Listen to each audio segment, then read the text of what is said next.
karaa laakiin wiilkii hooyo inaan dhintay ilaahay markuu ay dilo baan dhiman anna hadda waan noolahay saacadeydana kamana hormarin saacadeydana baan sugayaa asagana kulay ilaahay baa wixii dhibay wixii dhibaato ugu sameeyay ilaahay baan kala xisaabtay maalin aan la kala xoog badnaan yaa li soo istaagi doona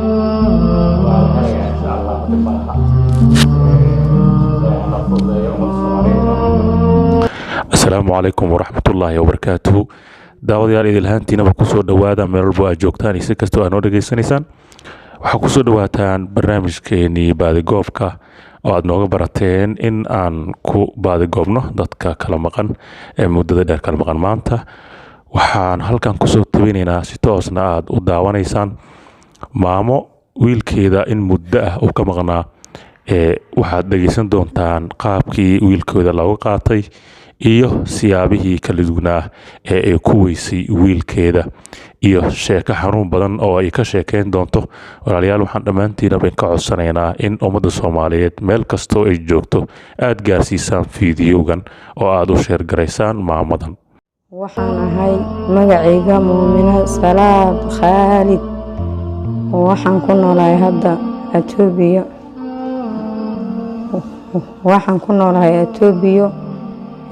waxaa idaaliyay murugo fara badan waxaan ahay hooyo maamo xaqiran baan ahay xaqaygana ilaahay markuu ii idmo baan heli doonaa waa aad baad u mahadsantahay waxaan kaa codsanaynaa marka hore qofka adiga aad baadigoobaysa muxuu ahaa waxa waaye wiilkaygii aan ku curtay oo Maxamed Beergeel la dhaha محمد خضر بان أنا وبحسبي وحول لها محمد خضر أبيسنا محمد بيرجيل بالله أبيس بيرجيل عبد الرحيم بالله لكن بيرجيل بو أبيسكم عديري هاي مركا ويل كيجي أسوق الشنشر يا أركتدي ينولش أن سكولان نولن يقدم بيسي صباح يها كمده حمر بان دجنين أنا وحمر بان كو أقل قلا أسوق أنكو داري قبل دي سدح جرها يقدمتي ويل كيجي أو شنشر ayaa burburkii siyaad barra laba jir asagoo aan soo qaxay ma xabadii Madiina nagu qabsatay walaashii oo wadaag degan oo ninka wiilka dhalay iyo ninka ayada qabay isku family yihiin yaan ku soo qaxay qolbay isiisay waa ma insha Allah waan iska deganeen dagaalkii Cali Mahdi baan nagu qabtay kii siyaad barra markaan ka soo baxnay kii Cali Mahdi baa bilaabmay nolol xaqiran oo cagabar ah ka dhacay wiilkeygii isagoo 5 jir oo wiil hooyo koolsanaysa subax yaa kamid ah adoo 4 saac markaan joogno walaashay iyo aniga aan meesha ku noolnahay iyo ilmaheeda ninkii waan kala tagnay gabadhii markay dhimatay wiilkina aan haysto wiil oo aan maamo hadii aan ka dhaxgalo macnaha meedka ayaa ku dhashay ninka isaga laba u dhalay okay magaciisa ma noo sheegi kartaa si dadka ay fahmaan ninka isaga ah ilmaha dhalay ninku horta qabiil ahaan isku qabiil baan laba deegaan magaciisa waxa la dhahaa Beergeel Maxamed Daahir Shaac Ismaaciil Aadan Xasan fiimilkiisa waxay degaan mudug anigana waxaan degaa Toobiyaan degnaa ana xamar tagay xamara isku guursanay ana baadiye ka tagay sax waa ahaan marka see lagu aqoonsan karaa macnaha cidda uu marka ka soo jeedo oo ninkiisa familkiisa hoose si aan bal ummadda Soomaaliyeed kugu raadiso oo isku xiro halagii abaad qaraabadiisa ay dhageystaan balse u fahmaan ninka haddii aad xog badan ka hayso qaraabadiisa iyo maaragtay si loo raadiyo yuu ahaa Soomaali wuxuu ka ahaa cid la yiraahdo Boqoxmed oo bariga dego ayuu ka ahaa marka sidaa daraadeed familkiisana xamar waa ku badan yihiin familkaygana xamar waa ku badan yihiin marka wax walaalihiisa ama ehelkiisa ee jooga ama aad garanayso oo magacyadooda aad noo sheegi karto ma jiraan way gooyeen walaalkiisan hadda ka hor taarka wacday wuu ii diiday inuu ii soo fariisto asagana wuu jajaban yahay cuuriyaan waaye sariir uu saaran la yiri wax kale oo adeeradiis ah oo hal mid ah oo yaa joogo oo xamar lagu sheegay anigana Etoobiyaan iska imaaday markuu wiilkiisa xamar la iga xaday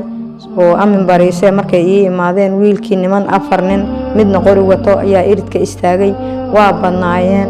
qorshahana ninka baa ka dambeeyay nimankaana joornaati bay anigoo maamo oo dumar oo hooyo iyo joornaal igu qaadanayeen gaari baa jiirada howlwadaag baan degneen howlwadaag ilaa baarbakiin ilaa tookiya waa isku dhow yihiin ninkii xamar yaqaana meeshaan deganeen waa howlwadaag marka gaari jiiraha la soo geliyey ilmaha habargidir oo isla deganeen canugii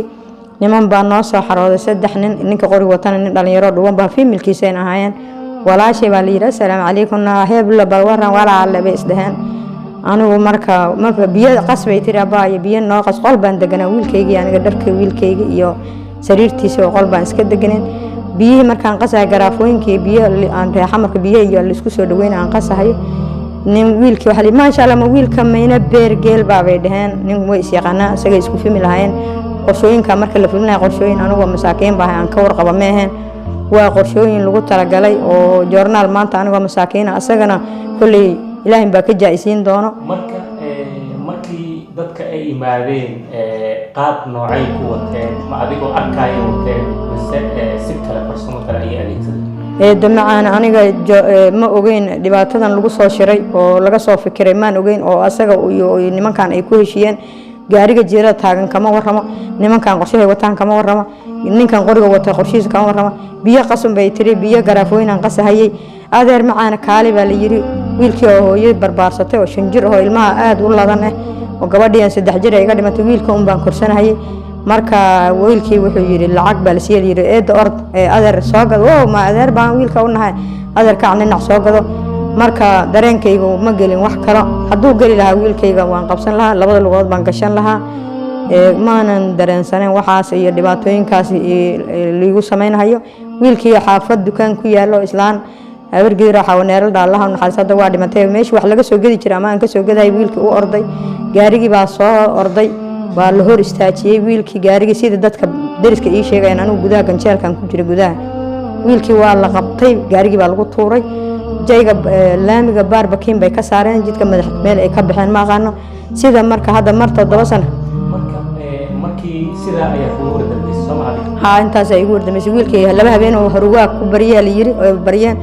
oo inay iga xadana wax ka warrama jir meel loo dacwoona ma jirin xamar cagabar baa ka jiray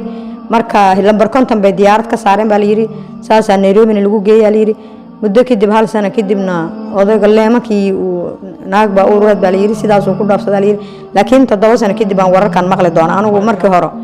marka wax xog ah oo hadda meesha uu joogo iyo meesha uu ku dambeeyay ee la sheegay Nairobi marka sanoo sheegtay ma laga sii waday xagee lagu tuubayaa wax xiriir ah ma ka heshay xariiro badan oo kuwa aan ku dhibaato iga soo gaartay iyo kuwa aan ku faa'iiday labadaba dhalinyarada Soomaaliyeed anagoo meeshaan markii hadda la ilbaxanu maskaxdii baa isku kay dhaxyaaday marka ayadoo la qaadayo mar wax la raasan kara ama wax loo dacwoon kara ama meel la teey kara ma ahan waa meel ninka laba meed baan qaaday duu yiraahdo dab shidan hayeed waan iska joogay 7 sano marka kadib walaasheed waan iskaga soo tagay ayada nafteed inay wax ka ogeed baan u maleyn waayo Mareykan baa ninkeedii u kaxeeyay waxba iimeen qabanin marka Ethiopia xariyaan qaxootiga Allah qayr si hay'adaha u tagay waa ii baafiyeen waxba ma helin marka dama qaadis baa lagu sameyn baa la yiri waxba ma ii hagaagin waa liiga waay guriga marka saan u joogay gabar meeshaan joogno wadankan joogno gabar baa laga soo doonay dibadda gabadhiya marka hooyada tiri Nairobi baan geyn Nairobi noo keen baa la yiri marka dibadii baa sawirro ninkii ka imaaday oo isku filna ma ahan wiilka dibadda ka imaana aniga isku cidnahan sawirru watay sawirrii marka lama raba la yiri in duurka la kala qaatiyo sawirra aruuriya la yiri markii la soo daadiyay islaanta laba ay qarsatay marka wiilka islaantii laga xaday way markii la yiri laba ay qarsatay islaanta isku cid baan ahan labada sawir bay markii wadanka Ethiopia igu keentay waa leeyla soo hadlay qaxootiyaashii marka ma wiilkaagu ahaa laba sawir oo wiilkaygu ahaa marka waa maamo gabadheedii dibadda laga soo doonay baa keentay oo waxa xagee ku sheegtay Ethiopia anigoo qaxootiga jooga ayadana daris ahaan ii sheegtay hali wali yeeri waa imaaday qaxootigan ka soo imaaday waa isla doo Ethiopia waa doolo ilaa xariyaha qaxootiga ayadu waxay tiri anigu wax wara ma hayo laakiin sawiradeer oo la daawanayo magacaagana la sheegayo mar sawirada baan ku soo qariyay wax kale oo kaaga warramo ma tiri marka uu imo sawiradan kaale arko kaale haysay tiri sawiradii marka aad baan dib weyn ii geeyeen sawirkii markaan saa u qaaday neerba igu kacay istaagan ka dhacay waa la qaaday marka abana ma inoo hooyana ima nooleen walaalahayna hal wiil oo ganacsataa noola marka kii marka in ka kala dhaafay xamar markii la iga haday wuxuu yiri hooyo ilmo laga haday ma noolaan doonto si xila iyo silac bay ahaan doontaa ayada xabad ku dhuftu dhahay nimankii buu ku sheegay wiilkii marka anigu marada aan dhaxda ku xirtay oo wiilkii la iga qaaday calooshii baa dhacday calooshii baan mara ku xirtay mooryaankii iridka taagnaa caruurtii markii eeda wiilkaaga waa la xadideen waa igu qorigii igu celiyey marka inay isla socdeen ayadii walaashii waxay tiri maxaa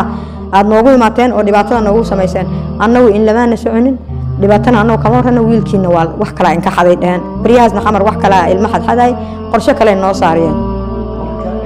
waa ogaatay kadib in aabihiis wiilka uu xaday sidaabaa goormay ogaatay waxaan ogaatay 7 sano kadib eedda macaan marka hadda ma uu sugan yahay wadankee lagu sheegay inuu ku sugan yahay eedda markii waxaan maqlay inuu markii uu naagan dhalin naag buu hooyo uga dhigtay hooyada madfac baa diloo ku yiri marka wiilkii 5 jir buu iska ahaa markuu soo ma waxa loogu sheegay in hooyadii ay dhimatay oo hooyada kale loo sameeyay ha eedda saas uu yiri hooyada waa dhimatay yiri wuu qaatay iskoolku iska dhigan hayay marka mid ahaan Nairobi la yiri waa yaan iska baxay oo meeshii uu ka baxay la yiri baan taan un gaariyaas waxa la yiraahdo doomeyda lacag la siiyaa gaari yar oo naf fafaan yiri wiilka kama fiicno curadkayga waa qalbadayda dhanba naga qoryaha lama doonan karo sheekooyinka waxbarasho hada meel noogu raxay maskax ma hayo nin walba waxa hooyo wax dhalay wuu dareemi doonaa ilmahaagi oo ka dhimanin oo cad oo halkaas nin un baabur jaf lagu siiyo dhibaatada uu leeyahay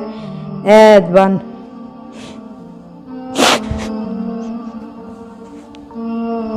marka sidaa daraadeed dhibaato badan baa yaan la soo dirsay Nairobi diyan tagay gabar asaga adeerkii dhal adeerkiis hadda ka hor familka waan aqaanaa baabuur dilay bas dilay Ali Saciid Sheekh Ismaaciil la dhaha gabar oo dhalay Faaiisa la dhaha ayaa gabadha tiri lambarkiisa ayaan ku siin beergeel la hadalay tiri lambarkii baan qaatay baranci ay geysay meel oo wax laga hadlo marka waan helnay salaam calaykum baa ilay wiilkii beergeelku waa marka wiilkii aabihiis waa wiilkii aabihiis السلام عليكم باري سيدي مبانو dhibaataysanahay wiilkayga ma nool yahay inaad wax ila hadishiiso ama hooyo ilmaheedii ka maqan baahay adigu hadee ilmo kale hadaad dhashay xataa anba kuwa kale waan laakiin calooshayda ma wiilkayga baan u bogsiin karto aniga hunguri kaama rabo halkanaan joogo hunguri uma imaanin wiilkayga ma yahay dawlad baad hoos joogtaa inana dawlad baa hoos jooga qorshe kale oo heer kale uu ila hadlay waan iska soo galbaday dad meesha waa idiiday marka hadana asa kulley taha anigu kama warramo haddana Facebook yahan baan dhalinyaro ku ooyay dhalinyaradu way gurmatay asagii baa la qabsadaa la yiri oo wax baa lagu ilmaha la hadal hooyada ilaahay si baa la yiri lambarkiisu soo siiyay niman dhalinyaro lambarka siiyay lambarka igama qabanayo marka wiilka lambar ali soo siiyay waa lambarkana hadda waan in soo waa in siinay waa lambarkiisa taaga waa ku qori doonaa ilaahay ilaahdo si Soomaalida meel walba ay joogto marka mid baan ka iloobay waan maqlay wiilkii waa gaari baa la gadoomaa yiri waa waxa hooyadii oo ay Soomaali walba shaqo bilaabay meel buu tagay wiilkii wuu jajabay lagu ka jajabay waan maqlay waan xalool xumooday markana islaam baa yiri adiga ilmahaagana faa'iido ka dheefi meesid kaas soo jajabay baa gidigin uqubada ku wada dhici wiilka maamada dhashay la xariiri hadda markii aad qarinayso ma aha marka dambi ka yaabayso ma aha hadda ninkii nin weyn buu noqday ninkii wiilkii marka waa lambarkii markii dhalinyaradii siinaysay iyo dadkii wuxuu ku yiri hooyo isbayr baa dhar baadan baa dharna waa la xiran dharna waa wuu yaali karaa hooyadu ma saasoo kala wiil ma dhar badan baa hooyadu ruuxi mar baa dhintay khalaas I don't care wiil waxaad raadinaysaa inaan dhintaa asaga hadda sidaas ku boor karaan wax kale waxa uu ninkii asaga baad danta wana abu saasan yeelay macnihi taa waa wiilka waan ku heli karaa laakiin wiilkii hooyo inaan dhintay ilaahay markuu ay dilo baan dhiman anna hadda waanu noolahay saacadeedana kamana hormarin saacadeedana baan sugayaa asagana kulay ilaahay baa wixii dhibay wixii dhibaato ugu sameeyay ilaahay baan kala xisaabtay maalin aan la kala xoog badneen yaa li soo istaagi doona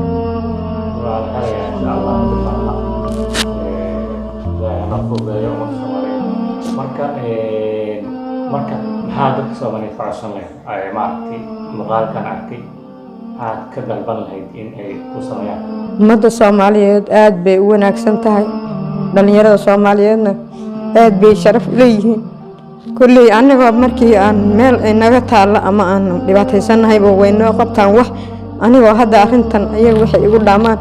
inay wax ii qaban karaan baan aaminsanahay. ilaahay intii wax ii qabatana khayr allah siiyo, gabar iyo wiilba intii wax taqaan. anigu mobilkan wata xataa lambarka inuu ii soo dhaco xalow dhaamuga xataa ma dirsan aqaano, maskaxdiyaa sidaa iga fadhiisatay. marka waxaan ka codsanayaa inay wiil Soomaali, aniga Soomaali baan aad WhatsApp leh oo lagala soo xiriiri karo ama khad leh ma haysti Soomaali ma hayo hooyo macaan. waxaan haystaa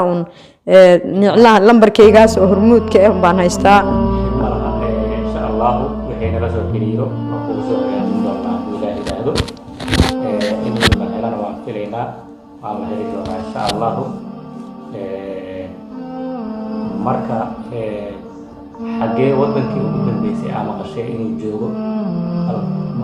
eeda waxaa la yiri ninka markuu wiilka la dhoofay Mareykanka la aaday California meel yiruu la degay dad wax ku siiyay meesha laakiin dad wax ku sheegay heshaa kulli anigana dadaalkayga baan inta ku helay xamar lambarkaas amaad ka heshaabaan xamar u tagay mar baan xamar tagay marka waxa la sheegay inuu California meel yiraahdo degan yahay Sihaan yaanaham waxay timagaadu Sihaan buu ka degan yahay meeshaas asagu beergeelka ku nool yahay xaas ku yeeshay 5 anigu haystaa. wiilkina waa wiilkeygii oo weyn oo hooyo qabin oo intuu leeyahay yaabina oo lacagii intuu noolaa uu ku soo noolaanayina meel gaardo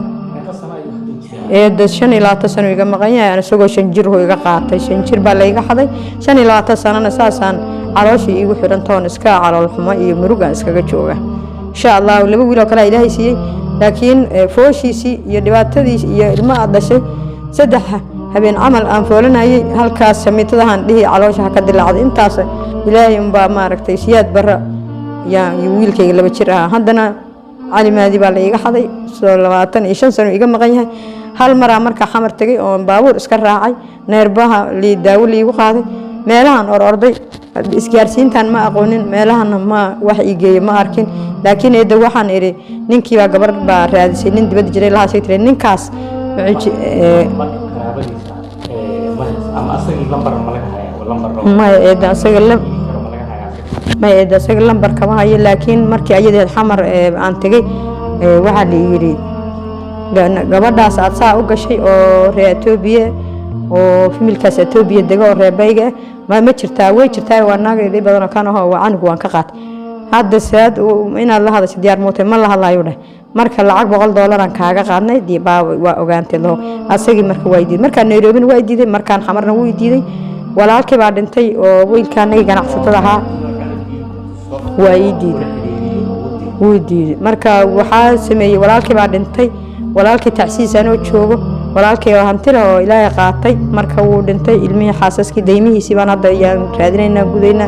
wiilkii Hindiya la geeyay kansar ku dhacay walaalkii marka hadda aan xabaashiisi taaganahay yaa midii wiilkii gurigeeda la iga xaday oo baar qabtadeed oo walaasheed way kulay filimka way isla wada ogaayeen u malayn ayadii marka soo hadasho lacag $100 tacsiis soo dhigtay asagana muuminaha liigu yeeru dhahay uu teleefankayga la siiyay uu ii soo galay salaam calaykum biir calaykum salaam baayre aniga waa murugsana walaalkay hooyadii dhashay kaas bas ka haray waa u dambeeyay marka qabri aan kor taagana ayuu yiri $100 wiilkaagan kaaga soo qaaday wiilkayga ma nool yahan iraha buu yiri maadila xariirisid baa iradii $100 baan kaaga soo qaaday leedahay anigu lacag ma bogsiinaysa mayu yiri lacagtaas tacsidaas aan maqlu yiri lacagtaas qaado dhahay marka hadda hadii muuqaalkan uu gaaro asaga maxaa ka codsan lahayd mideeda kale in maaragtay aad iska cafiso macafin lahayd haddii uu wiilkaagii maaragtay kula xiriiriyo oo uu toosnaado wiilkaagiina oo kula xiriiriyo aa hesho ilaahay dartiisa ma iskaga cafinaysaa eeda waanu cafinayaa bilaadan khaladkiisa wuu iska fara badan yahay waxaan khalad galaynin waa Ilaahay ma garata intan ii gurmanayso oo Soomaali weyn ah madaxoodan ku cafin lahaa waxbana uma dhimeen wiilkayga baan i bogsiin lahaa hadaan helo waxba uma haysta asaga waan caafimaad la asagana waxa uma haysta waa adoon khaldama khaladkiisana ama Ilaahay cafisa weydiisto anoo nool buu yiri way dhimatay haddana wiilkayga curadkayga Ilaahay isiyay buu 30 sano iga qarinaya adduunyada cimri isii dhiman ma garanayo 50 sano hadda jira iyo waxa xaab intaas murugo ku soo jiray